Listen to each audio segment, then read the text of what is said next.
Yeah, just Man, training in the community, man. Like I find so much value. Like I was getting so fulfilled personally by um, like networking and integrating in the community. man. So that's kind of the heart of your competition years, 2016, 2017. Mhm. Uh, the jiu-jitsu scene is evolving pretty quickly in that era, Mhm. Mhm. and Yeah. you get the call and say, "Hey, I'm gonna move inland. I'm gonna go to Murrieta, California. Mhm. I'm gonna go from doing all these great events and run in with some very high profile folks in the jiu-jitsu space, kind of Mhm. in that I don't know what you would call that, Santa Monica, West LA, San Fernando Sure. Valley, just kind of that whole area Yeah, the to whole Los Angeles jiu-jitsu, yeah, scene. Yeah. oh yeah, I mean the heart of everything, and then you move to Murrieta. So Yeah. talk to me about just the kind of culture shock, and I wouldn't say the culture shock. I mean, I live in the Inland Yeah. Empire, but I also from that kind of South Bay Harbor area. So Yeah. I know that's kind of two different worlds. Talk to me about what was your first impression? You moved to Murrieta. What are you thinking? Culture shock is a good word to describe what was happening because like before jujitsu, I came from this like party scene, like I grew up like 10 miles or less from Hollywood, right? And Hmm, like that's just like what we did, right? And so um I really missed like good Mexican food. That was like that was a thing that I'd missed.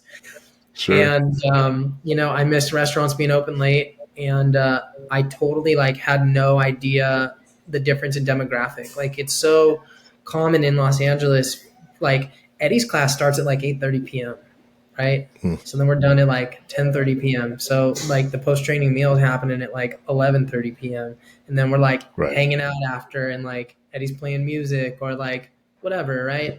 So I was really used to that like single guy late night kind of jujitsu life, and everything in Murrieta shuts down 9 at the latest. There's Sure. very hard to find a restaurant with quality food, something that's not fast food that's open past 9. And so I remember like I came out and they asked me to like make the class schedule, and I made it like super late, and like people weren't showing up, and I'm like, what's happening? And I'm talking to the students, and they're like, yeah, dude, like we got to be home to the wife and have the kids in bed by like 8, and like we can't do that. And I was like, oh, this is a whole different thing, So there was definitely a lot of learning, and it took a big adjustment.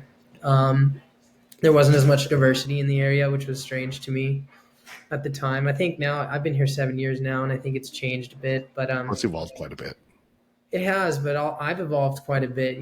My value system has changed, and you know, yeah, like what I want in life, what I'm trying to build in life has changed. So it was very difficult to adapt. There was a couple of years there where I was like driving back and forth a lot, and like I had no friends out here, right? I didn't know anybody, Right. and also I think it's hard for like I think it's hard for people who aren't gym owners to understand sometimes, but like I have to create some type of line between friend and client, you Hmm. know? And so it was difficult for me to like get close to students. And I've had some like incidences in the past where it was like, oh man, that totally like backfired, and like, oh, I shouldn't have crossed that line as a friend, because now it's like it's time to collect dues, and then it's like, oh man, can you help me? Can you help me? Can you help me? And like I totally want to help. At the same time, like, hey man, like I'm trying to eat too, and like I'm out here renting a room like by myself. I don't really know, So it's like I had to learn how to separate that personal and business, um, just through my experience out here. But culture wise, like it was very different. Yeah.